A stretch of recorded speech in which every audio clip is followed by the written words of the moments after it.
नमस्कार, मी तेजल रोहन नागरे, MSRDC अर्थात महाराष्ट्र राज्य रस्ते विकास महामंडळ आणि रस्ते विकास महामंडळ प्रस्तुत आणि जय महाराष्ट्र वृत्तवाहिनी आयोजित विदर्भाची गाथा विदर्भाची आणि विकास समृद्धीची या कार्यक्रमामध्ये मी तुम्हा सर्वांचं स्वागत करते।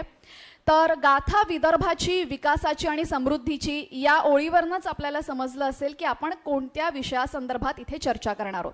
खरं तर भारत हा जगाच्या व्यासपीठावर एक नवी महाशक्ती म्हणून उदयाला येतोय आणि विकसनशील देश ते विकसित देश असा भारताचा प्रवास सुरू असताना विदर्भ अत्यंत महत्त्वाची भूमिका या संपूर्ण प्रगतीमध्ये बजावतोय। आणि विदर्भ नक्की कोणती भूमिका बजावत आहे, विदर्भामध्ये कशा पद्धतीने समृद्धी आणि विकास होतोय, याच संदर्भात आजचं हे चर्चासत्र MSRDC प्रस्तुत आणि जय महाराष्ट्र आयोजित त्यांनी हे केलेलं आहे। तर आता या संदर्भात आपल्याला दृष्टिकोन जाणून घ्यायचा आहे, तो म्हणजे इथल्या म्हणजे विदर्भातल्या भूमिपुत्रांचा। विदर्भातले 3 भूमिपुत्र आता आपल्या सोबत इथे उपस्थित आहेत आणि त्यांचं नाव आहे सर्वात पहिले सेलिब्रिटी शेफ विष्णू मनोहर, त्यानंतर अभिनेता आपल्यासोबत आहे भारत गणेशपुरे आणि शिव ठाकरे मॉडेल, आपण सगळेच यांना ओळखतात, हे आपल्यासोबत इथे उपस्थित आहेत। मी या तिन्ही मान्यवरांना विनंती करते की आपण व्यासपीठावर यावं। त्यानंतर या सर्वांसोबत जे चर्चा करणार आहेत ते आमचे असोसिएट प्रोड्यूसर प्रशांत सागवेकर यांनाही मी विनंती करते की आपणही व्यासपीठावर यावं। आपण कोणत्याही कार्यक्रमाची अतिशय प्रसन्न सुरुवात करत असतो दीप प्रज्वलनाने आणि दीप प्रज्वलनासाठी मी आमचे जय महाराष्ट्र न्यूजचे संपादक प्रसाद काथे यांना सुद्धा इथे आमंत्रित करते। सर, आपणही व्यासपीठावर यावं आणि मान्यवरांसमवेत दीप प्रज्वलन करावं।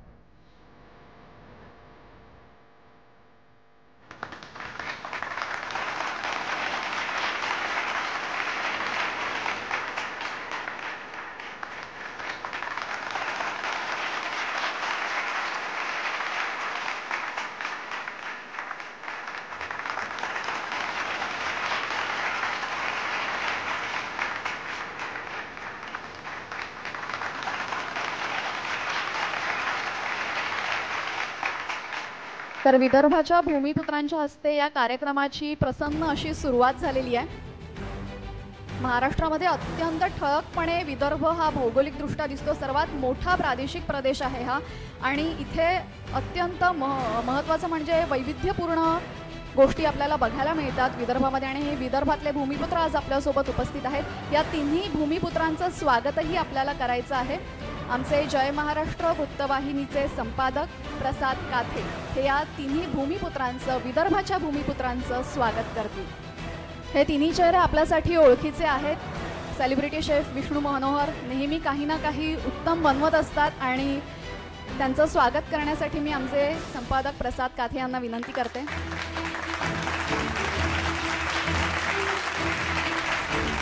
त्यानंतर कॉमेडीचा अगदी उत्तम टायमिंग साधणारे भारत गणेशपुरे हेही विदर्भपुत्र आहेत, त्यांचंही स्वागत आमचे संपादक प्रसाद काथे सर करतील।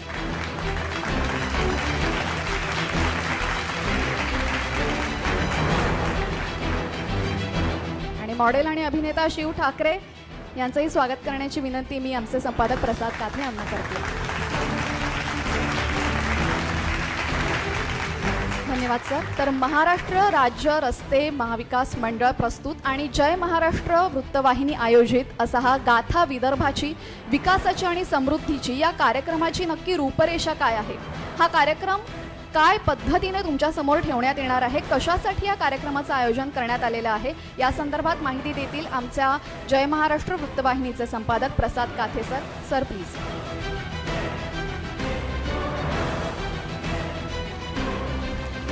धन्यवाद। MSRDC प्रस्तुत आणि जय महाराष्ट्र न्यूज आयोजित गाथा विदर्भाची विकासाची समृद्धीची या कार्यक्रमामध्ये आपल्या सगळ्यांचं स्वागत। विदर्भात गेल्या 2.5 वर्षात काय बदललं, कसं बदललं आणि कुणामुळे बदललं याची शहानिशा करण्याचा हा कार्यक्रम हा यासाठी सुद्धा महत्त्वाचा आहे, कारण प्रत्येक वेळेला वृत्तवाहिन्यांच्या माध्यमातून केवळ नकारात्मकता मांडली जाते असा एक आरोप केला जात असतो, पण आम्ही त्यापेक्षा वेगळे आहोत हे अधोरेखित करण्याची संधी या निमित्तानं आम्ही घेतो आहोत। विदर्भात काय बदललं ते साक्षी पुराव्यांच्या निमित्तानं तज्ज्ञांच्या माध्यमातून आपल्यापर्यंत आम्ही पोहोचवतोय। हे सगळं आपल्यापर्यंत पोहोचवण्याच्या मागची भूमिका ही तशी आधी म्हटल्याप्रमाणे बदल होतोय, तो बदल तुमच्यापर्यंत सांगण्याच्यासाठी हा प्रयत्न. आपल्या सगळ्यांचं पुन्हा एकदा स्वागत करतो आणि पुढची सूत्र मी सूत्रसंचालिकेकडे देतो. धन्यवाद सर. तर गेल्या 2.5 वर्षांमध्ये कशा पद्धतीने विदर्भाच्या विकासाला कलाटणी मिळालेली आहे हे आपण खुद्द विदर्भ पुत्रांच्या मुखातूनच ऐकूयात. या पुढची सूत्र मी आमचे associate producer Prashant Sagvekar sir यांच्याकडे देते. सर धन्यवाद. MSRDC प्रस्तुत जय महाराष्ट्र न्यूज आयोजित गाथा विदर्भाची, विकासाची आणि समृद्धीची. मला असं वाटतं की या नावामध्येच 3 गोष्टी आहेत आणि गाथा विदर्भाची आहे आणि तुम्ही ती मला सांगणार आहात असं आपण म्हणूया, कारण तुम्ही तिघही स्थानिक आहात आणि तुमच्या तुमच्या क्षेत्रामध्ये आज तुम्ही स्वतःची एक ओळख निर्माण करून ठेवली. जी एक जागा निर्माण करावी लागते ती तुम्ही तिघांनी निर्माण केली आहे. सगळ्यात पहिल्यांदा तुम्ही आजच्या कार्यक्रमात आलात, सहभागी झालात व्यस्त शेड्यूलमधून, त्यामुळे आधी आपण जोरदार टाळ्यांनी आपण तिघांचंही स्वागत करू. त्याच्यानंतर दुसऱ्यांदा टाळ्या आपण अशासाठी वाजवूया की जी अढळ स्थानं तुम्ही निर्माण केली आहेत ती स्थानं निर्माण करणं सहज सोपं नाही. त्यासाठी खूप मोठा प्रवास करावा लागतो, जो शून्यातून सुरू होतो आणि तो एका सर्टन लेवलला जाऊन पोहोचतो आणि तो टप्पा तुम्ही तिघांनी तुमच्या आयुष्यातला गाठलाय. याकरता पुन्हा एकदा तुम्हा तिघांचंही जोरदार टाळ्यांनी आम्ही स्वागत. सुरुवात करूया दादांपासून, कारण चांगल्या बोलण्याची सुरुवात पोटापासून होते. त्यामुळे पोट जर असं व्यवस्थित आणि ते सुद्धा विष्णूजी की रसोई मधल्या पदार्थांनी भरलेलं असेल तर मला असं वाटतं की अजून गोडवा वाढेल. थोड्याशा वेगळ्या प्रश्नाने सुरुवात करतोय. तुम्ही पाहिलेला विदर्भ तुमच्या सुरुवातीला जेव्हा तुम्ही सुरुवात करत होतात आणि आजचा विदर्भ, काय फरक वाटतो? सर्वप्रथम तुमचं स्वागत विदर्भात आणि धन्यवाद. धन्यवाद. जमीन आसमानचा फरक आहे, कारण जेव्हा मी अगदी 15-16 वर्षाचा होतो तेव्हापासून कामाला सुरुवात केली आणि आत्ता तर तेव्हाचे एकूण रस्ते, इन्फ्रास्ट्रक्चर आणि उपलब्ध सोयी त्या मानाने आत्ताच्या सोयी ज्या आहेत त्या एका वेगळ्या लेव्हलच्या आहेत आणि त्याच्यामुळे तेव्हाचा जो विष्णू होता, जो चहा समोसे इथे ऑर्डर घेऊन द्यायचा कुठल्या तरी रोटरी क्लबला, तो आता अमेरिकेत पोचला. हा एवढा असा फरक आहे आणि बदल आहे. मग त्याच्यामध्ये बऱ्याच गोष्टी येतात की मी जसं म्हटलं रस्ता, त्याच्यानंतर उपलब्ध संधी, जशी आता मिहानची गोष्ट सुरू होती, तर या सगळ्यांमुळे एकूण जे काय आहे ते घडलेलं आहे आणि कामाची संधी मिळालेली आहे जास्त. नक्कीच. भरतदा, आता तुमची ओळख नव्याने आणि वेगळी करून देण्याची आवश्यकता नाहीच मला, कारण समोर सगळे विदर्भातली लोक आहेत आणि ते तुम्हाला खूप जवळून, जसं महाराष्ट्र ओळखतो ते तर तुम्हाला अगदीच खास परिचयातले आहेत. पण तरी तुमच्या भाषेमध्ये, विदर्भीयन भाषेमध्ये तुम्ही काय सांगाल? बदललेला विदर्भ, बदललेलं नागपूर, बदललेलं वर्धा, कसं वाटतं? नाही, बदललं म्हणजे खरंच आमच्या विदर्भाच्या भाषेत सांगायचं म्हणजे लयच बदललं, म्हणजे खूप लय, म्हणजे खूप. तर असं लय बदललं विदर्भ, कारण जसं आता मी वेगवेगळ्या क्षेत्रात बोलायचं, मी कलेच्या क्षेत्रात जास्त काम केलं. म्हणजे त्यावेळेस जे एखादी कुठली तरी पडकी शाळा बघून त्याचं रिहर्सल करणे, कारण ते कलाकार लोक म्हणजे मॅट असतात बा, असाच एक समाज आहे. त्याच्यामुळे आम्हाला कोणी जवळ करत नाही. त्यामुळे ते कोणी चांगली जागा देईना, कोणी काही नाही.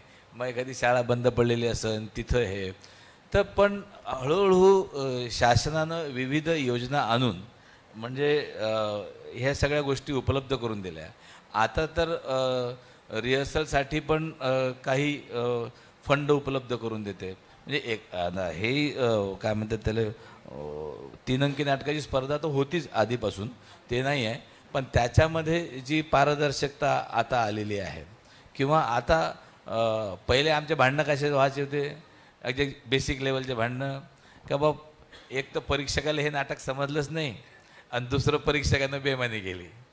तर तेव्हा कसं होतं की काही इंटरेस्टेड असायचे एकमेकात लोक. तर ते आता इतकं हे झालं आहे पारदर्शक की तुमचं क्वालिफिकेशन काय आहे, तुम्ही किती नाटकं केले, तुम्ही किती एकांकिका गाजवल्या, किती दिग्दर्शन केलं, तुमचं वाचन काय आहे. तर आत्ताचे जे तुम्ही परीक्षक बघितले तर सगळे त्यांना काही घेणं देणं नाही आहे. आणि आता ते भांडणं पण बंद झाले का बा येणं आमच्याशी बेमानी केली वगैरे. पण ही एक पारदर्शकता आणण्याचं काम ह्या शासनाकडनं म्हणा किंवा या अधिकाऱ्यांकडनं म्हणा हे केलं हे जास्त म्हणजे मला जास्त हा म्हणजे माझ्या क्षेत्रातला हा जास्त मोठा बदल वाटून आला. बाकी तर आहेच, म्हणजे बाकी आता काय समृद्धीच आहे, त्याच्यामुळे काही टेन्शनच नाही. आम्हाला पहिले रिझर्वेशन काढायची तकलीफ आहे, आता आम्ही डायरेक्ट गाडीने येऊ शकतो. असं एक प्रगती झालेली आहे. समृद्धी जी आहे ती खरंच पोहोचलेली आहे. समृद्धी खरंच पोहोचलेली आहे.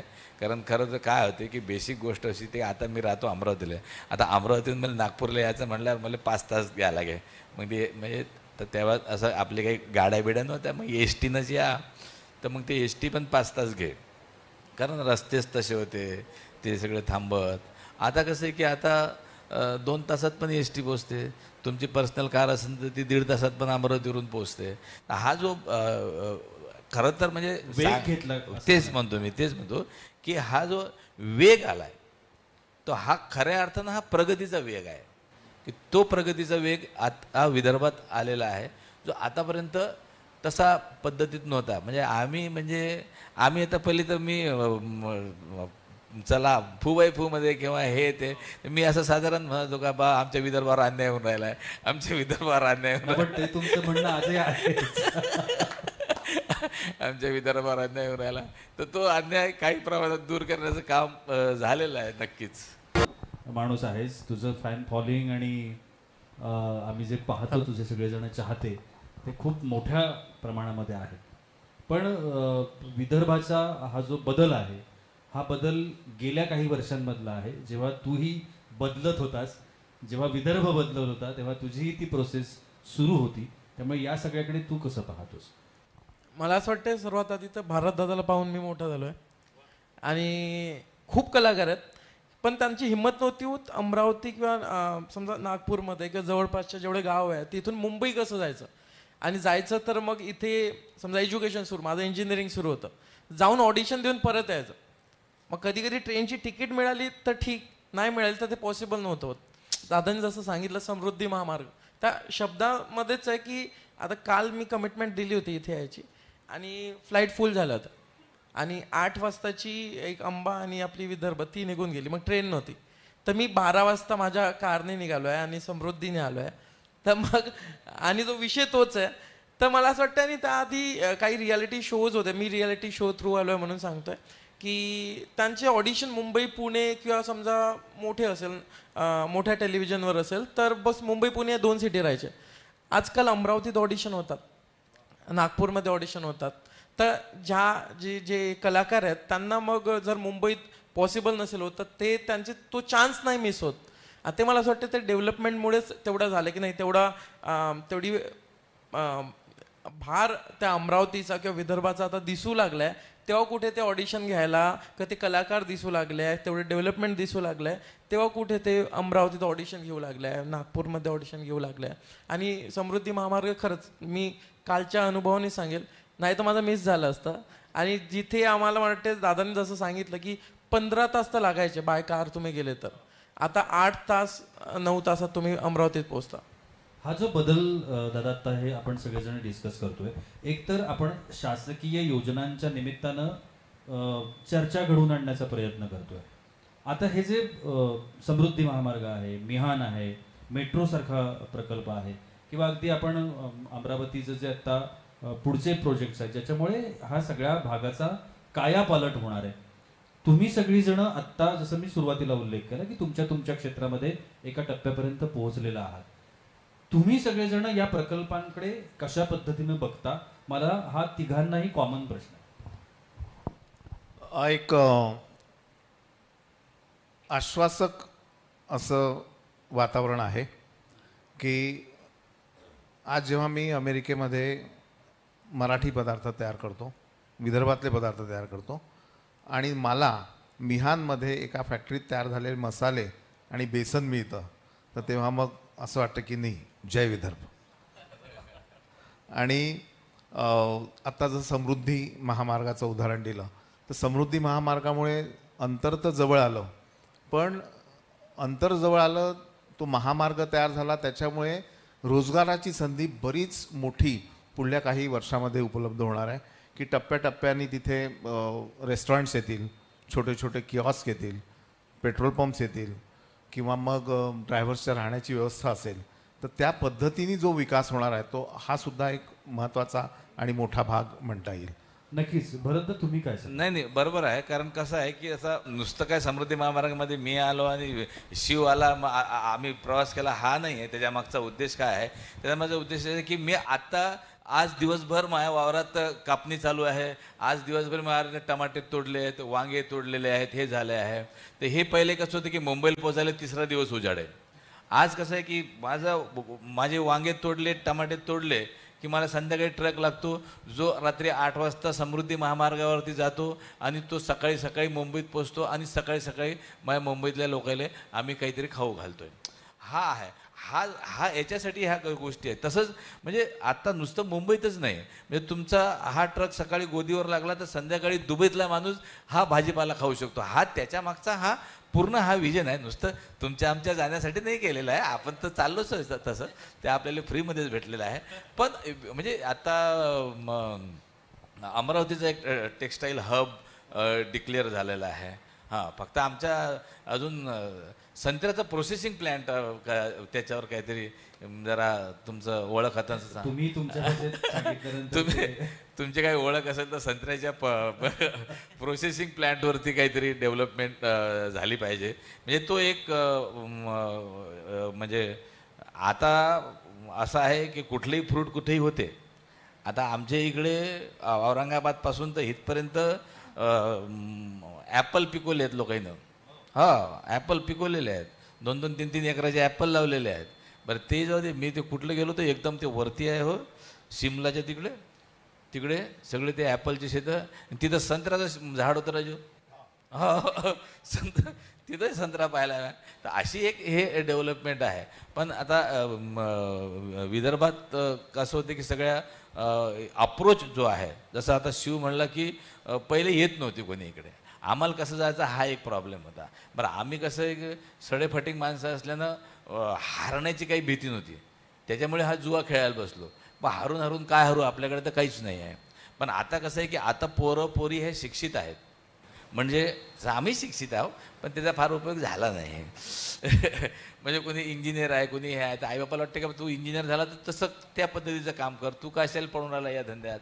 आणि तिथं गेल्यावर मग कोण होणार, ते ऑडिशन कशी होणार. आणि विशेषतः आहे की आमच्या ज्या पोरी आहेत त्यांची जास्त पंचायत होते, राहायपासून ते ह्याच्यासाठी की ते जाणार कसं, येणार कसं. तर ह्या एक प्रॉब्लेम सॉल्व्ह झाला आहे. आणि इथं डेव्हलपमेंटच्या हिशोबाने जर बघितलं, कलाक्षेत्रातली डेव्हलपमेंट जे आहे, तर विविध गट तयार झालेत.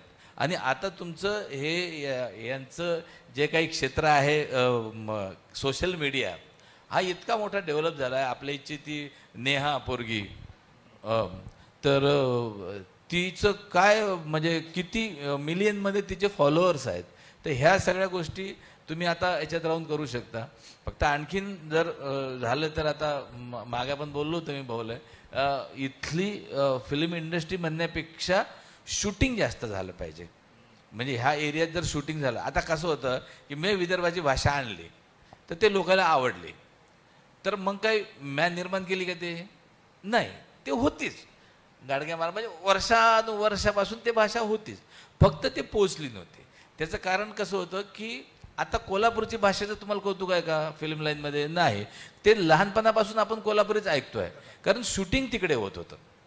आपल्या इकडे शूटिंग नव्हतं किंवा आपल्या इकडचे कोणी जात पण नव्हतं. ते गेल्यानंतर दाखवल्यानंतर समजलं लोकांना का हा एक भाषा आहे यार, हे वेगळी वाटते, ऐकायला बरी वाटते, थोडीशी रफ टफ आहे, पण जरा मजा वाटते ऐकण्यात. म्हणून माझं काय आणखीन होतं की बा इथं जर शूटिंग झालं ह्या एरियात.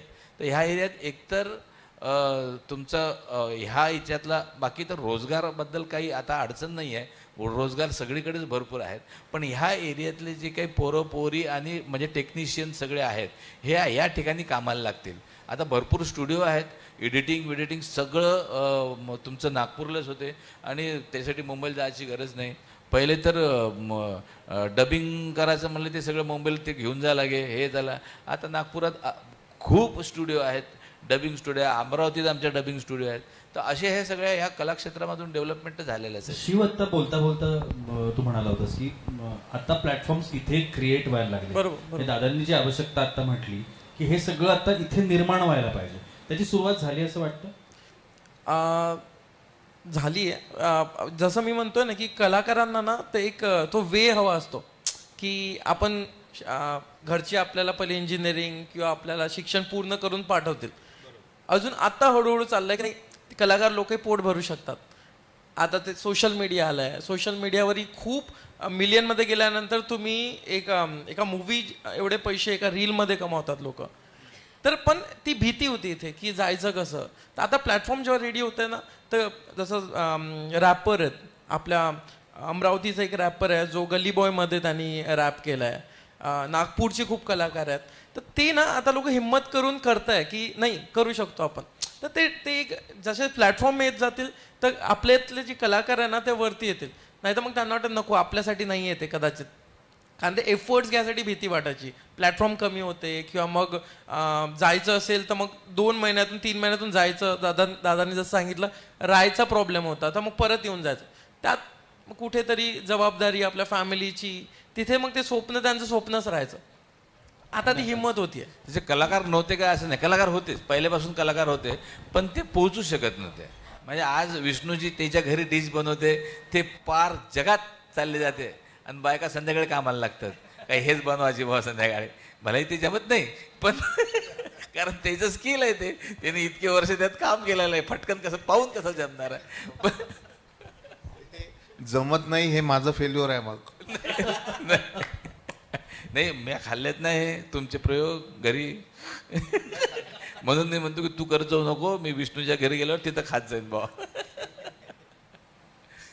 हा जो भाग आहे आता सरांनी सांगितला की फूड इंडस्ट्री म्हणजे आपल्याला तुम्ही जे पदार्थ बनवता तसेच्या तसे घरी बनवायची जर मला वेळ आली म्हणा किंवा इच्छा झाली म्हणा की हे जसं बनवतात तसं मलाही बनवता आलं पाहिजे, तर काय केलं पाहिजे? एकदम जे कुठला पदार्थ आपण करतो, जे कुठलं काम, त्याच्यावर मनापासून प्रेम पाहिजे. माझ्यावर करायची वेळ आली म्हणून असंच केलं मग ते जमतच नाही. मनापासून इच्छा पाहिजे, नाही मैं ये बनाऊंगा और भारत को खिलाऊंगा जब मजा आती है. तर माझं असं म्हणणं आहे की ज्यांना असे पदार्थ तयार करायचे त्यांनी एक तर थोडंफार होमवर्क, आणि खूप गरजेचं नाही आहे की खूप सारे मसाले पाहिजे किंवा खूप साऱ्या एम्युनिटीज पाहिजे. तिथे अगदी हिंग मोहरी अशी फोडणीची असेल आणि छान आनंदात कुठलाही पदार्थ केला तर तो छान होतो असं माझं म्हणणं आहे. पिढी पुढची जी आहे ती पिढी जे इथले आहेत, स्थानिक आहेत, तरुण आहेत, आपल्या सोबत आता सगळेजण बसलेले आहेत, त्यांना जर तुमच्या इंडस्ट्रीमध्ये म्हणजे फूड इंडस्ट्रीमध्ये आहात तर फूड इंडस्ट्रीमध्ये यायचं असेल, परत शून्यापासून एखाद्या तरुणाला 17व्या 18व्या वर्षी 20व्या वर्षी त्याला वाटलं की नाही मला हे तयार करणं मला खूप छान वाटतंय, विष्णूजी की रसोई त्या तरुणांना त्या मुलांना काय सांगेल किंवा काय मदत तर मी नेहमीच करत असतो. म्हणजे कोणाच्या मनात, म्हणजे आता कित्येक असे पोरं आहेत की ज्यांनी इंजिनिअरिंग केलं, ज्यांनी मॅनेजमेंटमध्ये मोठ्या याच्यावर गेले, पण त्यांच्या मनात इच्छा होती नाही मेरे को शेफ बनना है. तर त्याच्यानंतर ते परत माझ्याकडे आले, त्यांना बेसिक एक ट्रेनिंग देऊन सुरू करायला लावलं. तर अशा मुलाला ज्याला इथे 15-20 हजार रुपये पगार होता तेवढाही नसता मिळाला, तो आज अमेरिकेमध्ये 5 लाख रुपये कमवतो. हां, आपल्या इथला विदर्भातलाच आहे. तर सांगणं एकच आहे की बाबा जे मूळ आहे आपलं त्याला विसरू नका. म्हणजे आपल्याला असं वाटतं की अरे माझी झुणका भाकर, माझं पिठलं भाकर, हां, किंवा माझं थालीपीठ कोण खाईन, मी नाही देत, त्यापेक्षा नवीन पाहतो काहीतरी. पण नवीनच राहते, ठीक आहे ना, नव्याचे 9 दिवस राहते. पर आपली जी झुणका भाकर राहते ती आपलीच राहते. आणि मी तुम्हाला अभिमानाने सांगेन की अमेरिकेमध्ये जी आपली रेस्टॉरंट्स आहेत तिथे सगळे वऱ्हाडी पदार्थ जास्त आहेत, मराठी पदार्थ जास्त आहेत आणि त्याला तेवढाच रिस्पॉन्स, त्याच्यापेक्षा किंवा जास्त हे आहे. आणि ज्यांना कोणाला असं वाटत असेल की आपल्याला या क्षेत्रामध्ये यायचं आहे आणि आपण तर शिक्षण दुसरं घेतलं, काही घाबरू नका. माझ्याकडे या 3 महिने माझ्याकडे भरपूर काम करा माझ्यासोबत आणि तुम्ही ओव्हर शेफ बनू शकता, एवढी गॅरंटी. तुम्ही दोघंही सरांकडे जेवला असाल, खाल्लं असेल. बाबा कईयोक वेळा कईयोक वेळा मिठाले मी हट्टा नाही, काय हक्का आवडतं? काय आवडतं? नाही. विश्वजित रसोईमधलं काय आवडतं? नाही सगळंच म्हणजे त्याचं ते आहे. थोडंसं काय आहे की आमच्या विदर्भात खूप तिखट असते बाबा, असं एक आहे सगळीकडे. पण विष्णूजीच्या हातची जी काय भाजी किंवा त्यांच्या रसोईतली असेल किंवा पर्सनल त्यांचं हे असेल तर त्याच्यामध्ये आहे सगळंच. पण ते त्याचा त्रास होत नाही तुम्हाला. म्हणजे जसं खूप मसाला खाल्ला तुम्हाला ॲसिडिटी होईल हे नाही, त्याचं प्रमाण जे आहे जसं ते म्हणतात ते बरोबरच आहे. कुठल्याही क्षेत्रात का होईना की तुम्हाला ते मनापासून करणं गरजेचं आहे, त्याचा अभ्यास करणे गरजेचं आहे. म्हणजे कसं आहे की हे नाही म्हटलं की 3 वर्ष जात. आजकाल पोट्ट्याला काय पाहिजे का सकाळी विष्णूच्या घरी गेलो का संध्याकाळी मी हॉटेलच टाकतो बा, असं नाही होत. म्हणजे तुम्ही कोणत्या आता कॉलेजमध्ये गेलो तर कॉलेज तुम्हाला पहिल्या दिवशी डिग्री देते काय? 3 वर्ष करावंच लागते ना तिकडे कार्यक्रम, मग डिग्री भेटते की नाही. तर मग अशा क्षेत्रात आल्यावर तुम्हाला दुसऱ्या दिवशी यश मिळेल असं तुमच्या डोक्यात विचारच कसा आहे ते. म्हणजे बऱ्याचदा कसं होतं की अरे मले पाहून किती पोट्टे गेले मुंबईले, त्याचे विचार होता का बा भारत गणेशपुरे ॲक्टर बनू शकते तर आपण का नाही. मी तर त्याच्यापेक्षा उच्च आहो, मी तर त्याच्यापेक्षा बॉडी बिल्डर आहे. तसं होत नाही ते. पण त्याला पण ते लोकांना असं वाटतं की बा तसं नाही आहे. त्याच्या मागचा जो इतिहास असते, आता ह्याच्या मागचा इतिहास, याचं ते पुस्तक वाचा तुम्ही एक, म्हणजे मग तुम्हाला समजन की काय कुठून ते सुरू झालंय. ते घर घेण्यापासून तर ते काय लग्नातले मंडप हे साफ करण्यापासून बांधणं सगळ्या असा सगळा प्रवास आहे तो. आज दिसतात विष्णूजी आपल्याला, आज दिसतो शिव ठाकरे. आता ह्या पोरानं याची डान्स अकॅडमी आहे अमरावतीला, कितीतरी वर्षापासून हा ते त्याच्यात तो काम करून आला. याच्या हाताखालून बरेच पोरपोरी डान्स शिकून गेलेले आहेत. आज त्याला शिव ठाकरे म्हणून आपण ओळखतोय, किंवा रोडीज किंवा तुझं बिग बॉस आणि काय वॉटर इट नबी जे काही सगळे आहेत ते. पण त्याला कधी पण लक्षात ठेवा, तुम्हाला वेळ द्यास लागते. तुमची पत्रकारिता सुरू झाली असून कुठून सुरू झाली, कुठं आले, तर ते एक प्रत्येकाचं एक स्वप्न असते. राजकारणाचे तसं जिल्हा परिषद ग्रामपंचायतपासून सुरू करत मग त्याला असं वाटतं की आपण आमदार झालो पाहिजे, आमदार झालो मंत्री झालो पाहिजे, मुख्यमंत्री झालो पाहिजे. तर हा एक प्रवास आहे. आता आमचाही प्रवास काही थांबलेला नाही, यांचेही प्रयोग काही थांबलेले नाहीत, आमचेही प्रयोग काही थांबलेले नाही. हे चालूच आहे, निरंतर चालूच असणार आहेत. पण त्याच्यात माणूस शिकत जाते, पण वेळ लागते. अर्जंटमध्ये काहीच नाही. अर्जंटमध्ये फक्त जादू होते आणि जगात जादू नाही हे मला माहिती आहे. जादूवरून एक सांगतो, लोकांचा असं समज राहते की म्हणजे भाऊ आपल्याला एक हॉटेल काढायचं आहे. हा, पहिले तर हॉटेल आणि रेस्टॉरंट मधला फरक लक्षात घ्या. हॉटेल हे राहण्याची जागा असते, रेस्टॉरंट ही खाण्याची जागा असते. हॉटेल काढायचं काऊन नाही, माझ्या बायकोले खूप चांगला स्वयंपाक येते. अरे पण माझ्या बायकोले चांगला स्वयंपाक येते घरी. जेव्हा थैल्या घेऊन कॉटन मार्केटमध्ये जावं लागते तेव्हा समजते की हॉटेल काय गोष्ट राहते. त्यांना असं वाटतं की छान आपण एखादा ब्रँड घेतला, काही पैसे लावले आणि तिथे दुसऱ्या दिवशीपासून धंदा सुरू होऊन जातो. पण तुम्हाला सांगतो सर, जी गाथा इथे आहे तीच गाथा 7 समुद्रापलीकडे सुद्धा आहे. चांगले IT चे लोक, चांगले पैसे कमवणारे लोक, त्यांना कुठून अवदसा सुचते माहीत नाही, त्यांना रेस्टॉरंट काढावं लागतं. आणि ज्यांच्या मागे 1,000-1,500 हजार लोक कामं करत असतात आणि ते पैसे स्वतःचे लावतात आणि नंतर अरे आज सब्जी लाना पडेगा मेरे को, इधर तो कोई है, कारण तिथे कामं करायला लोक नसतात, यांना धावावं लागते. तर तसं नका करू. तुम्ही त्या याच्यामध्ये जर खरंच एक्सपर्ट असाल, खरंच आवड असेल, तर तुम्ही ते सुरू करता. आणि अजून एक फक्त मला म्हणावंसं वाटेल की सांस्कृतिक वातावरण जे आहे ते बदलण्याचं खूप मोठं काम इतक्यात झालेलं आहे आपल्या विदर्भातलं. कारण जेवढे मोठे मोठे कलाकार, आर्टिस्ट आहेत की जे आपण पाहू पण शकत नव्हतो किंवा त्यांच्या कार्यक्रमात जाऊ शकत नव्हतो, ते विदर्भात आपल्या नितीनजींनी आणि देवेंजींनी आणले. आणि त्याच्यामुळे सुद्धा एक सांस्कृतिक तुमचं जे वातावरण आहे ते बदललेलं आहे. एक थोडासा तिघांनाही वेगळा प्रश्न, कारण तुम्ही सेलिब्रिटी आहात. चाहते हा तुमच्या सगळ्यांचा अगदी जवळचा भाग. मी शिवपासून सुरुवात करेन, कारण तिकडे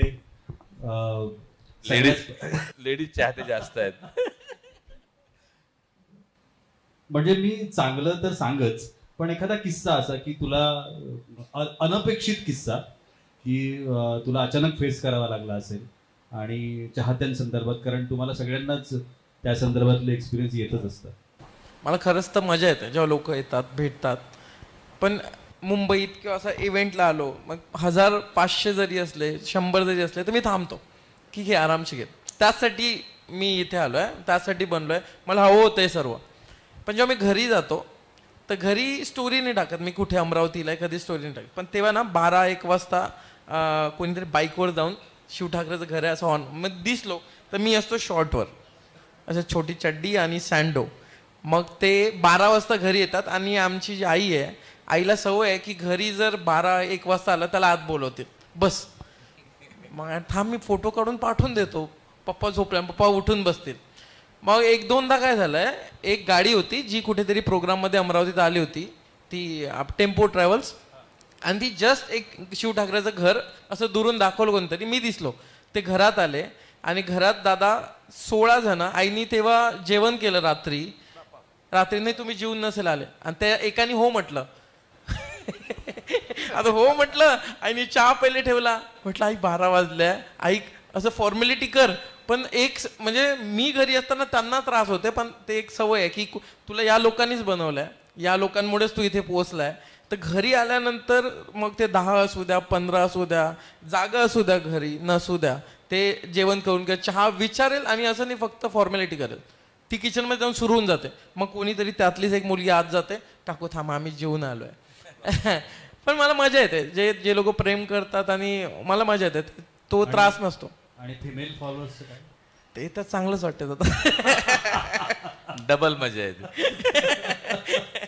नाही, हे बघ कसं आहे की आपण जे काय कुटाणा केलेला आहे आतापर्यंत, तो सगळ्या प्रेक्षकांसाठीच केलेला आहे. बरोबर दादा. किंवा ते आपल्या प्रेमात पडावे आणि आपले फॉलोअर व्हावे ह्याच्यासाठीच आहे. बाकी सगळा आनंद आहे. फक्त आता हा मोबाईल आल्यापासून एक ते तकलीफ झालेली आहे.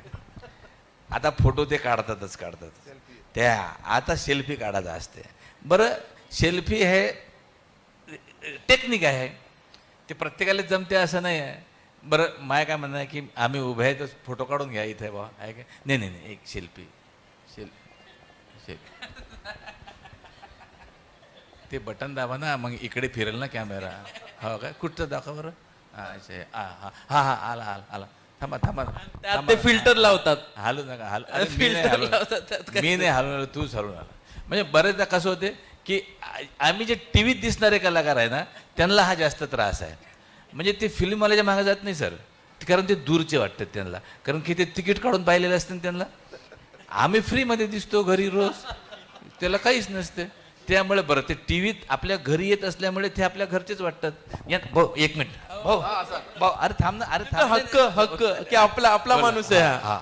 आणि दुसरे म्हणजे त्याचं असं चालू असते ते. हा 1 मिनिट उभे कडेवर त्याला कडेवर हा मी करतो अरे करतो, तुला नंतर फोन करतो मी, ते फोटो काढायला. हा भाऊ 1 मिनिट. अरे नाही नाही अरे त्याने पुरे पैसे नाही आणून दिले, मी करतो रे तुला फोन, थांब रे, भाऊ आहेत ना फोटो ना.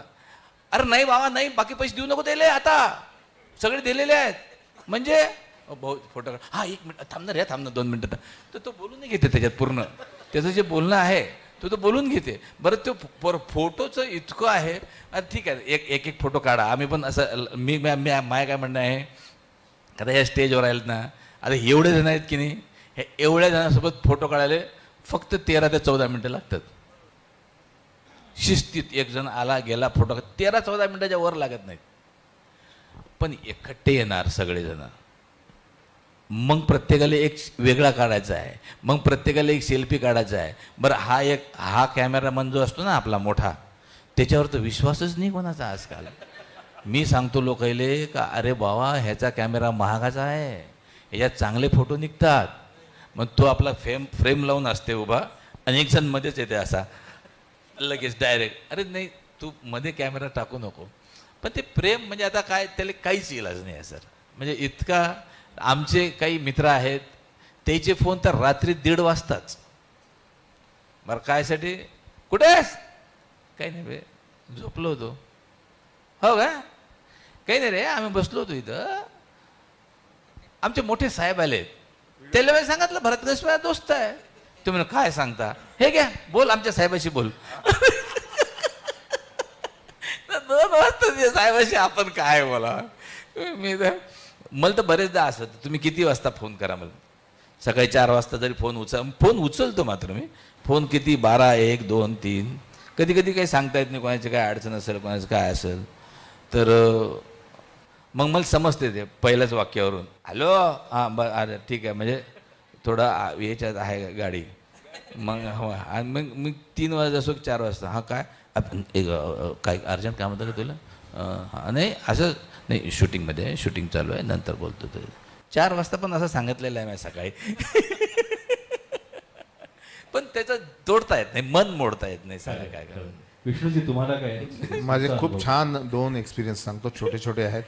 एक तर पहिला एक्सपिरियन्स एक असा आहे की अचानक एका बाईंनी रात्री फोन केला 10-10:30 वाजता. म्हाताऱ्या असतील कुठल्या तरी तिकडल्या पश्चिम महाराष्ट्रातल्या, आणि त्यांनी गावठी भाषेमध्ये बोलले बापू म्हणे ते ऑर्डर आली म्हणे बिर्याणीची, तर 15 लोकांची बिर्याणी बनवायचं आहे, तर किती प्रमाण घेऊ. माझा भाऊ बाजूला बसला होता आणि मी तिला रेसिपी सांगितली, प्रमाण सांगितलं. तर तो म्हणाला तू कशाला एंटरटेन करतो यांना. मी म्हटलं अरे त्या बाई इतकी इनोसंट आहे ती की आपण कोणाला विचारतो, किती वाजता विचारतो, हे तिला तो उत्साह आहे तेव्हाचा की मला 15 लोकांची बिर्याणी पहिल्यांदा ऑर्डर आली आहे, मला बनवायची आहे. आणि तो उत्साह कमी नाही होऊ द्यायचा म्हटला. नंतर पुन्हा 3-4 महिन्यांनीचा फोन आला की सर त्या दिवशी 15 लोकांची बनवली, त्याच्यानंतर मला अजून ऑर्डर मिळाली, मी आता 100 लोकांची बनवली आणि आता तिचं बिर्याणी सेंटर आहे. मी काय केलं, फक्त 15 लोकांची बिर्याणीचं माप दिलं. तर ही सक्सेस स्टोरी आहे खरं तर असं म्हणता येईल.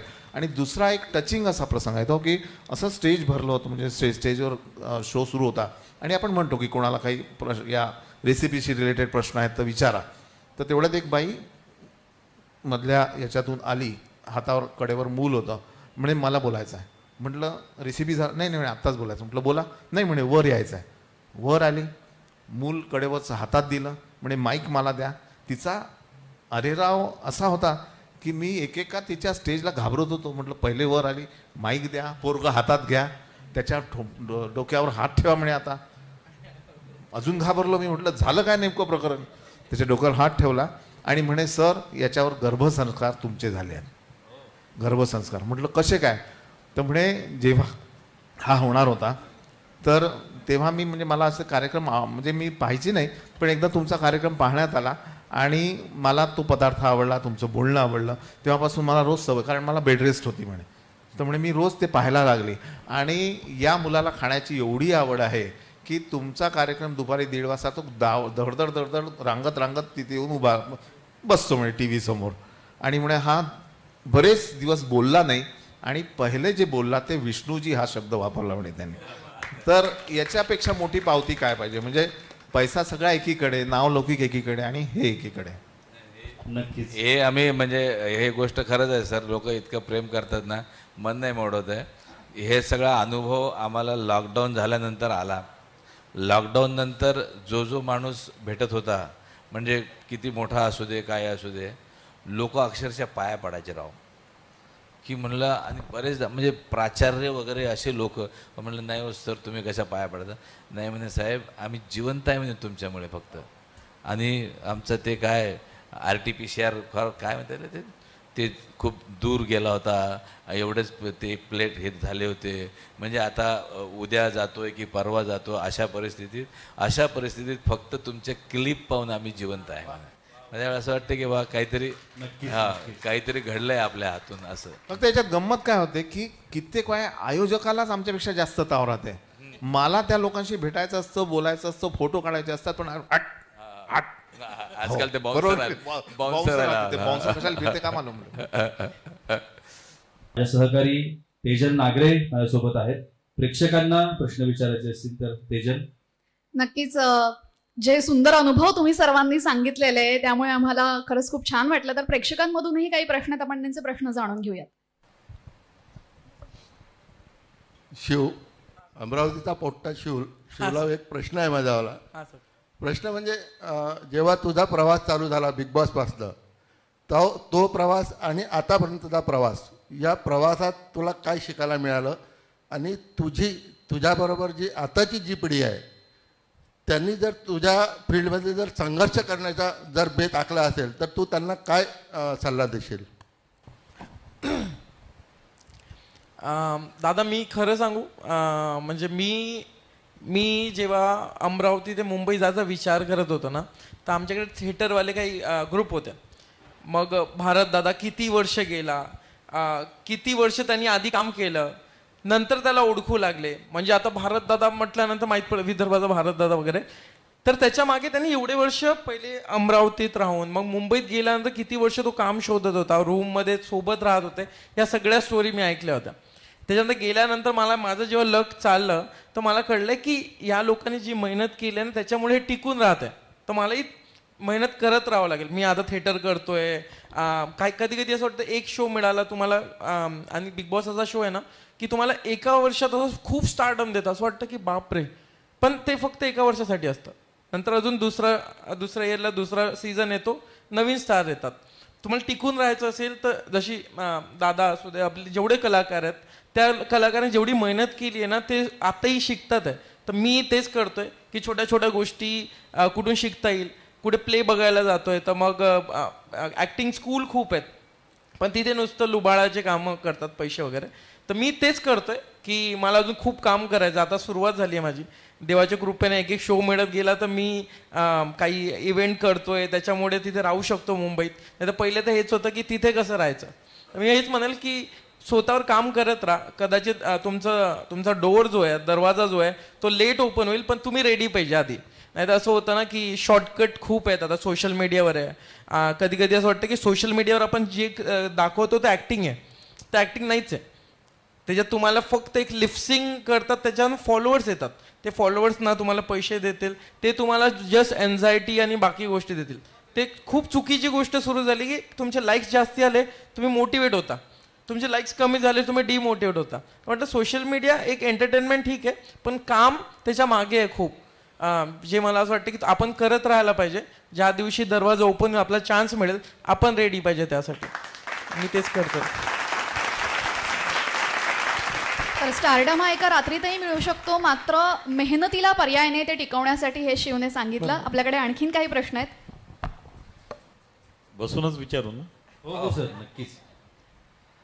मी दोघांनाही तुम्हाला एक प्रश्न, म्हणजे तुमच्याच याच्यातून तो प्रश्न तयार झालेला आहे की तुम्हाला प्रत्येक वेळेस मुंबईला जावं लागतं ऑडिशनसाठी किंवा प्रत्येक काय म्हणतो त्याला आपण फिल्म सिटीमध्ये जावं लागतं. मला एक सांगा, मी एक फिल्म सेन्सर बोर्डाचा मेंबर या नात्याने तुमच्याशी हा प्रश्न करतो. या विदर्भातून जेव्हा मी पहिला मेंबर झालो, पहिल्या मिटिंगला गेलो, त्यावेळेस मी एकच सांगितलं होतं की तो आमच्या विदर्भामध्ये फिल्म सिटी का बरं नाही येऊ शकत. या ठिकाणी इतकं मोठं फॉरेस्ट आहे आपल्याकडे, त्याच्यानंतर वेगवेगळे डॅम्स आहेत, म्हणजे जे आपल्याला फिल्म शूटिंग करता पाहिजे ती सगळी व्यवस्था आहे. तर या तुम्ही विदर्भाच्या सगळ्या कलाकारांनी गाथा विदर्भाची हे जे माध्यम आता जय महाराष्ट्राने आणलं, त्याच्यामुळे तुम्ही सुद्धा विदर्भामध्ये फिल्म सिटी तयार व्हावी असं काहीतरी प्रयत्न कराल का? नाही, आता मी मगाशीच म्हटलं की माझी इच्छा आहे की असं हे व्हायला पाहिजे आहे. आतापर्यंत ते झालं नाही. त्याचं कारण अलग अलग असू शकतात. कारण सगळी इंडस्ट्रीज मुंबईला होती, पुण्याला होती, सांगलीला, सोलापूर, सातारा, पुण्याला, आपला कोल्हापूरला होती.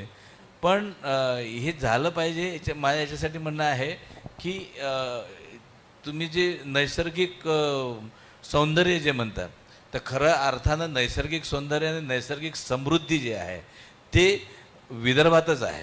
कारण आपला जर कोळसा बंद झाला तर मुंबईची लाईट काही जास्त वेळ राहत नाही भाऊ, तुम्हाला सांगतो. पण हे सगळं इन्फ्रास्ट्रक्चर इथं असून त्याच्या मागचं कारण असं आहे की काय असायला पाहिजे. किंवा तुम्ही आता राजकीय क्षेत्रात काम करता, तुम्ही लोकांनी पण याच्याबद्दल जास्त, आम्हाला काय वाटते की हे सगळे जे लोक आहेत कलाकार इथं, हे त्या कामाला लागले पाहिजे. एक पॅरलल इंडस्ट्री उभी राहिली पाहिजे. फक्त आतापर्यंत कसं होतं की आता एक शूटिंग करायचं म्हणजे तसा लय प्रॉब्लेम असतो भाऊ, तुम्हाला सांगतो. एका पिक्चरचं शूटिंग करायचं म्हणजे एक गाडीभर लाईट आणायला लागतात, म्हणजे ते कॅमेरे आणायला लागतात, ते माणसं आणायला लागतात, ते ऑपरेटर आणायला लागतात, मग कलाकार आणायला लागतात, मग कलाकार बा इकडचे भेटूनही जातील काही, पण त्याचे आपल्यावर भरोसा नसते काही पोट्टे साहेब बोलतील का नाही बोलतील. कारण आमच्यासोबत असेही पण झालेले आहेत. इथं जे शूटिंग केलेलं आहे तुम्हाला एक कलाकार येणार आहे इकडचा हा, तर तो आलाच नाही. मग तो आला संध्याकाळी, म्हटलं का बे आला काहून नाही, काही नाही म्हणे, मग इथे माझ्या घरच्या म्हणे काय शूटिंग करतं, बरं नाही वाटत ते आपल्याला शोभत नाही ते, म्हणून का मी आलो नाही म्हणे. आता शूटिंग करत असताना खर्च लय लागतो. आता ह्या जो म्हणतो की मेहनत करा आणि काम म्हणजे हे म्हणजे तुम्हाला सांगतो मी सगळं, कारण खर्च खूप लागते सर. आणि त्यांचे असं होते की ते सिलेक्ट का करतात, ते असं खूप मेहनत करून सिलेक्ट का करतात की त्यांना माहिती आहे की ह्या वेळेत हे झालं तर माझ्या खर्चात हे बसणार आहे बजेटमध्ये. ह्याचा जर ओव्हर बजेट झालं, एका शिफ्टचे जर 1.5 शिफ्ट झाले, आज समजा एका शिफ्टच्या शूटिंगला 15-20 लाख रुपये लागत असेल तर ते डायरेक्ट 22 लाख रुपये लागतात एका दिवसाला. म्हणजे मराठीचं सांगतो, हिंदीचं तर करोडोमध्ये आहे बजेट. याच्यात जर एखादा आर्टिस्ट नाही बोलला 3 तास तर तो प्रोड्युसर झाला ना लंबा. म्हणून मी म्हटलं की हे फिल्म इंडस्ट्री उभी राहण्यापेक्षा ह्या शूटिंग जर जास्तीत जास्त इथं आपल्याला जर करता आलं तर एक वातावरण निर्मिती होईल.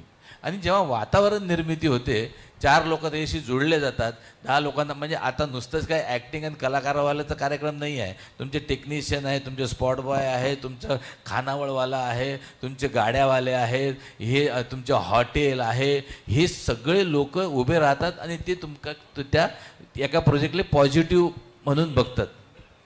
मग हे वातावरण निर्माण झालं तर फिल्म सिटी उभं राहणं काही मोठी गोष्ट नाही आहे भाऊ. पण हे आपल्याला सगळ्यांना मिळून पहिले हे वातावरण निर्मिती केली.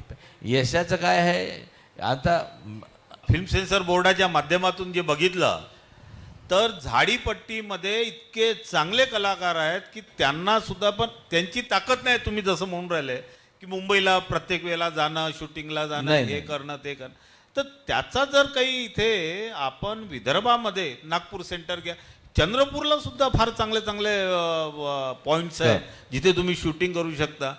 आता शेवटी विषय राजकारण्यांवरच येऊन राहिला ना. म्हणजे नाही माझं काय म्हणणं आहे, हे जे इन्फ्रास्ट्रक्चर आपल्याकडे आहे हे कुठंच नाही आहे, याच्याबद्दल तर मी सहमत आहे. आणि झाडीपट्टी तुम्हाला सांगतो, डंके के चोट पर मी सांगतो एक गोष्ट, ही एकमेव इंडस्ट्री आहे राव, हे इतक्या वर्षापासून स्थिर उभी आहे. तुम्हाला सांगू, आणि ती वेगवेगळ्या भागांमध्ये, जसं तुमच्याकडे झाडीपट्टी तसे आमच्याकडे कोकणात नाही सर, झाडीपट्टीचं महत्व तो नाही आहे. हे तुम्ही सांगा, मी तुम्हाला ते समजून नाही राहिलं. त्याचं महत्व आहे, झाडीपट्टी ही 600 कोटी रुपयाची इंडस्ट्री आहे सर. बाकी ठिकाणी होते ते हौशी होते, इथं तिकीट लावून लोक येतात, भलाही ते 50 रुपयाचं असेल, 100 रुपयाचं असेल. हे 600 कोटी रुपयाची इंडस्ट्री जी आहे ते मुंबईच्या आणि पुण्याच्या अख्ख्या नाटकाचे वर्षभराचं कलेक्शन केलं तरी होत नाही, जे आम्ही फक्त 5 महिन्यात होते सर. हे आहे, ही गोष्ट आहे सर. पण त्याच्यामुळे कसं आहे की आता एकमेकात सहाय्य करू अवघे धरू सुपंत असा कार्यक्रम आहे तो. नक्कीच. शिव, तुला याच्यामध्ये काय आणखीन सांगता येईल, काय आवश्यकता? मी झाडीपट्टी खूप जेव्हा मी प्ले करायचो सांस्कृतिक भवनला तेव्हापासून ऐकतोय की आमच्या अमरावतीतले, नागपूरचे कलाकार पूर्ण वर्षभराचं पोटपाणी त्यावर आहे. म्हणजे झाडीपट्टी प्ले करतील ते आणि मग वर्षभर ते पैसे वापरतील.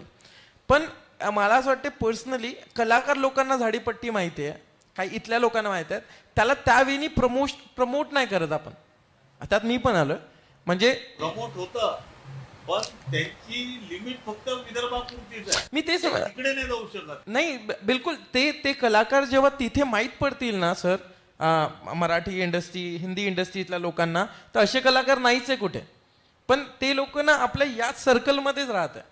आणि ते मला वाटतं ते सर्वांचं आपलं काम आहे. जसे एक छोटी गोष्ट, एखादी छोटे व्हिडिओ जसे व्हायरल होतात त्यात काहीच मिनिंग नसते, तर मला असं अशा कलाकारांना आपण कुठे पुश करून ते लोकांपर्यंत पोहोचू तर कदाचित त्या लोकांना माहीत पडेल इथे खूप आर्टिस्ट आहेत. मला या मुद्द्यावरती मगाशी तुम्ही बोलत असताना एक प्रश्न तुम्हालाच विचारायचा होता, तो राहून गेला माझ्याकडून. सोशल मीडियाचा काळ आहे आत्ताचा, आणि तुमचं फॅन फॉलोईंग किती, तुमचे फॉलोअर्स किती, तुम्हाला किती जण बघतात, तुमचे रील्स किती मिलियन्समध्ये गेले.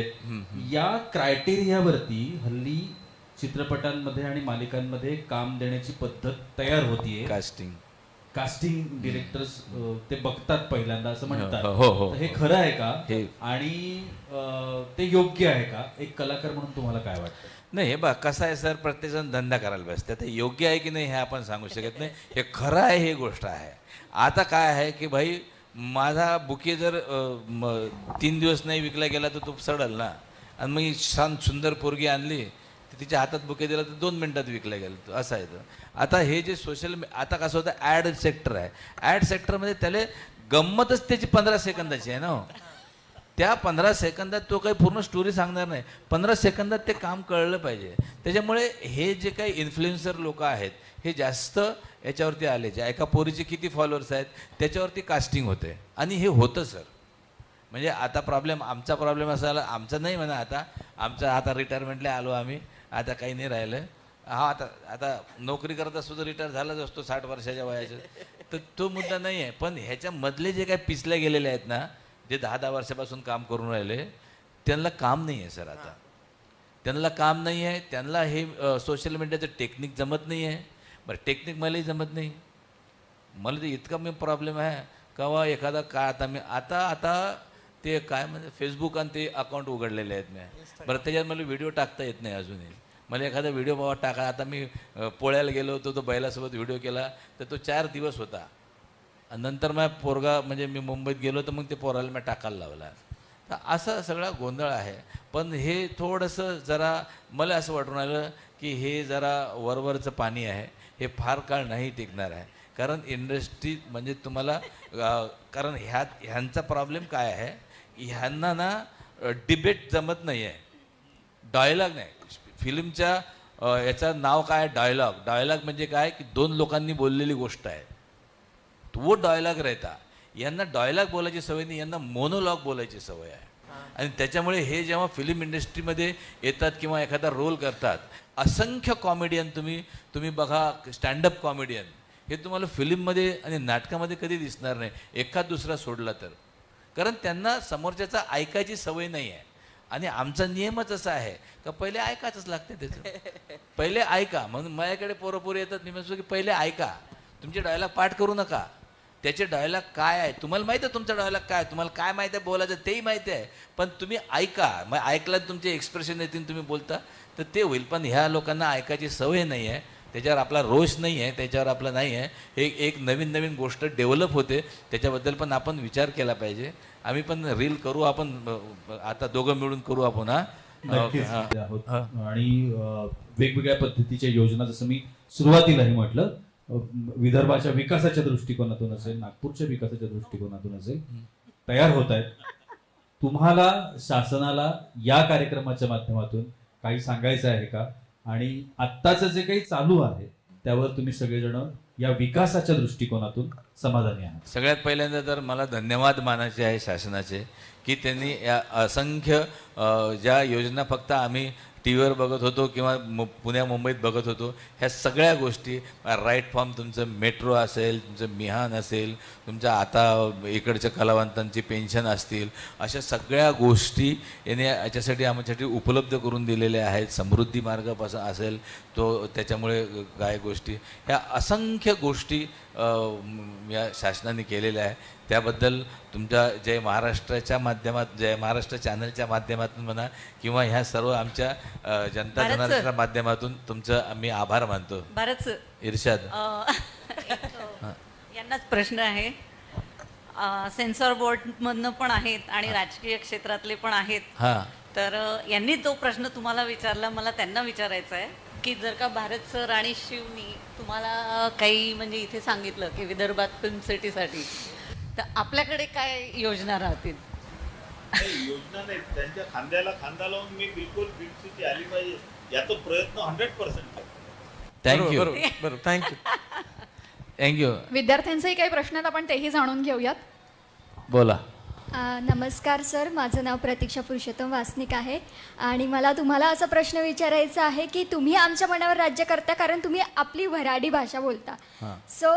पण तुम्ही जेव्हा सुरुवात केली असेल तेव्हा आणि आत्ता आपल्या भाषेला ब्रँड बनवण्यापर्यंतचा प्रवास हा प्रवास तुमचा कसा होता? प्रवास लय मोठा आहे बेटा, भूका लागले लोकायले.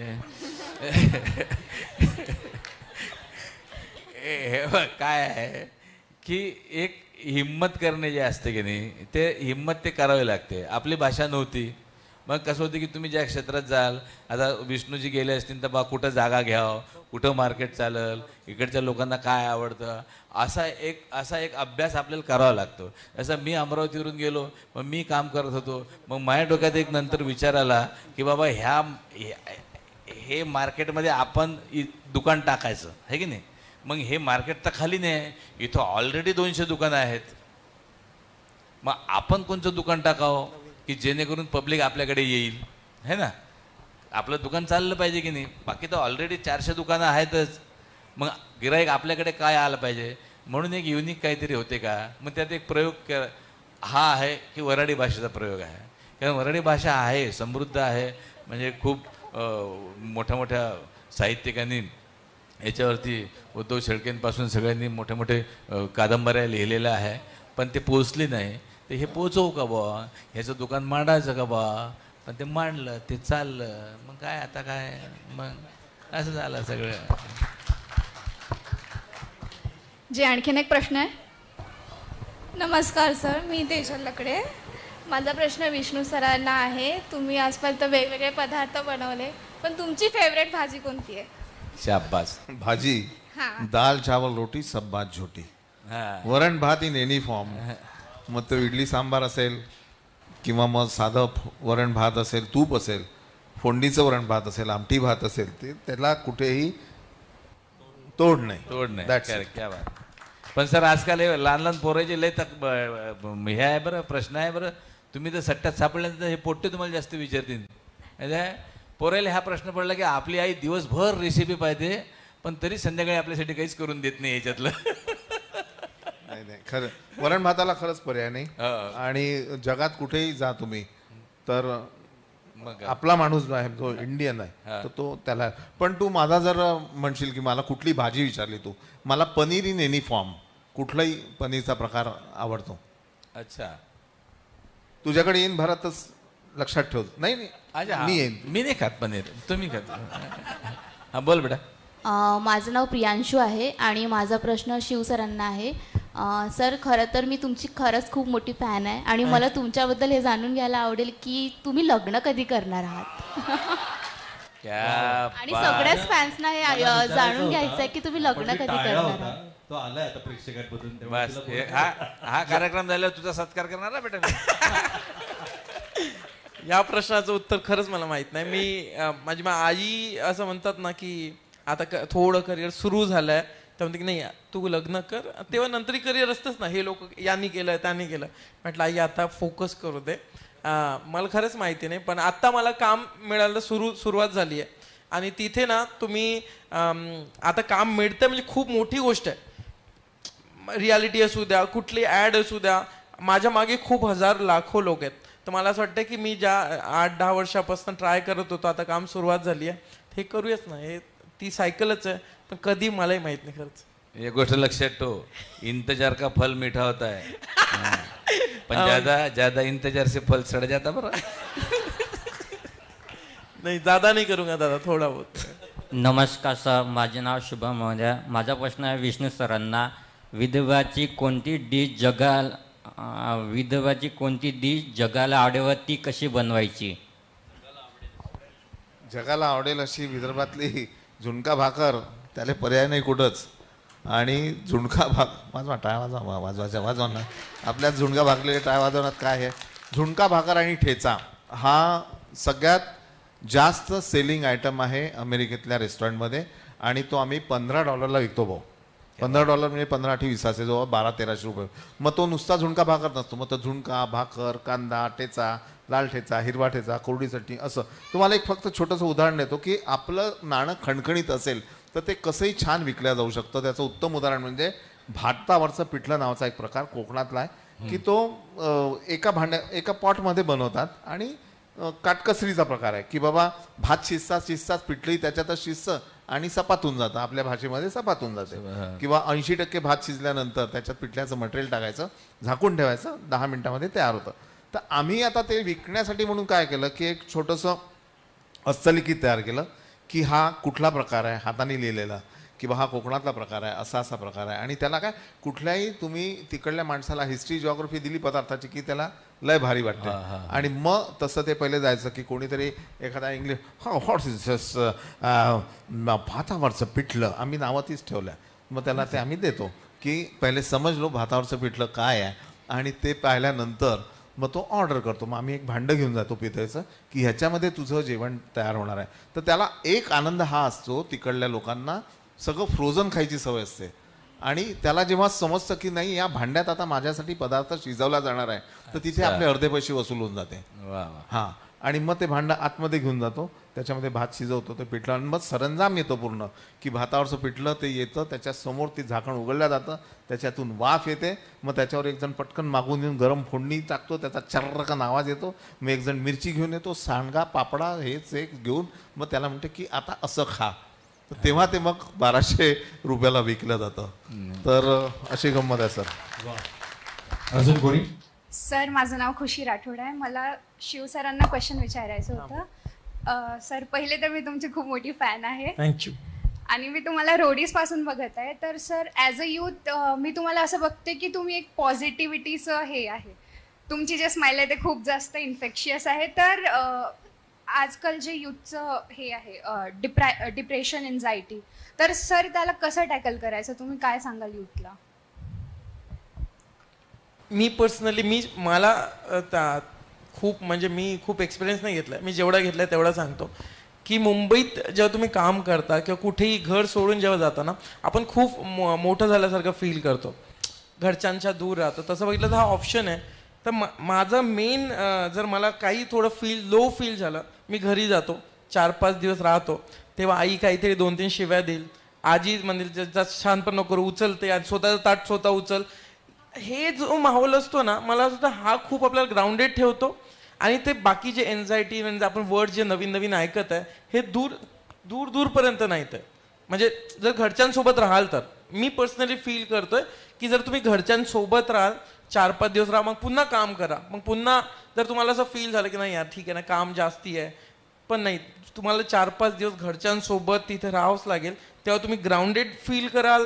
तुम्हाला काय पॉझिटिव्हिटीची जी दुकान आपण म्हणतो ना, ती घरून सुरुवात होते. आणि नाहीतर आपण जेव्हा घर सोडून जातो, आता मुंबईत कधी कधी असं होतं की 8-10 दिवस काम आहे, नंतर 20-25 दिवस काम नाही, खूप विचार येतात, अरे यार समोर येईल नाही येईल, तुम्ही घर जे घेतलं असतं, कार घेतली असते, मग ते मेंटेन होईल नाही होईल, त्या सगळ्यांचे उत्तर तुम्हाला घरून मिळतं, होऊन जाईल. आतापर्यंत इथे पोचला ना, तर मला वाटतं घरच्यांना नका सोडू बस. ना तेच मुळात म्हणजे प्रॉब्लेम तोच आहे का फक्त आपल्या आईबापावर थोडा विश्वास ठेवा, नाही तर तुमच्यासारखी पिढी आहे ना, आईबापाला मूर्खच समजते, तुम्हाला काय येते म्हणते, तसं नाही, त्यांना काहीतरी येत असं म्हणून तुम्ही इथपर्यंत आलात की नाही, एक गोष्ट लक्षात ठेवा. एक गोष्ट ना जे भारत दादांनी सांगितली ते खूप मोठ्या ॲक्टिंग स्कूलमध्ये सांगतात. ॲक्टिंग म्हणजे फक्त तुमच्या लाईन्स तुम्ही पाठ केल्या तर नाही होत, मेन ॲक्टिंग आहे की तुम्हाला लाईनच नाही आहे. तर ही गोष्ट दादा मला काहीतरी मी ऑडिशन देत होतो वरच्या रूममध्ये, तर म्हटलं आई थांब ना, फक्त असा मोबाईल पकड, तुम्हाला माहित असेल आपण काही जुगाड करतो, आई असा पकड, मग आईनी काढला तर असा अँगल काहीतरी झाला. अरे तू काय करतो म्हणजे फक्त पाठांतर करतो म्हणजे त्याला समजून घे आणि समोरची लाईन. आणि आता दादानी तेच म्हटलं, तर कधी कधी आपण ना आई बाबांना खूप गृहीत धरतो की यांना काहीच माहित नाही, पण मला असं वाटतं की त्यांना जे माहिती आहे ते आपल्याला माहिती आहे. नक्कीच MSRDC प्रस्तुत आणि जय महाराष्ट्र वृत्तवाहिनी आयोजित गाथा विदर्भाची या कार्यक्रमामध्ये प्रश्नोत्तराचं सेशन संपलेलं. या पुढची सूत्र मी आमचे सहकारी प्रशांत सागवेकर यांच्याकडे देते. MSRDC प्रस्तुत जय महाराष्ट्र न्यूज आयोजित गाथा विदर्भाची, विकासाची आणि समृद्धीची या कार्यक्रमात खरं तर हा एक वेगळा चर्चा घडवून आणण्याचा प्रयत्न होता की हे सगळे स्थानिक आहेत, यांनी इथं जन्म घेतला, इथे वाढले आणि आज महाराष्ट्राच्या एका वेगळ्या वेगळ्या क्षेत्रांमध्ये त्यांनी स्वतःचं स्थान निर्माण केलं.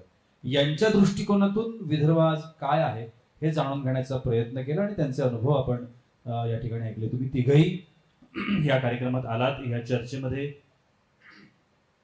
चर्चेमध्ये तुम्ही तिघही सहभागी झालात, त्याबद्दल MSRDC आणि जय महाराष्ट्र न्यूजच्या वतीनं तुम्हा तिघांचेही अगदी मनापासून आभार. Thank you so much. आणि सगळ्या प्रेक्षकांचे आभार की तुम्ही सहभागी झालात. यानंतरचं सेशन आपण लगेचच सुरू करू. Thank you so much. धन्यवाद.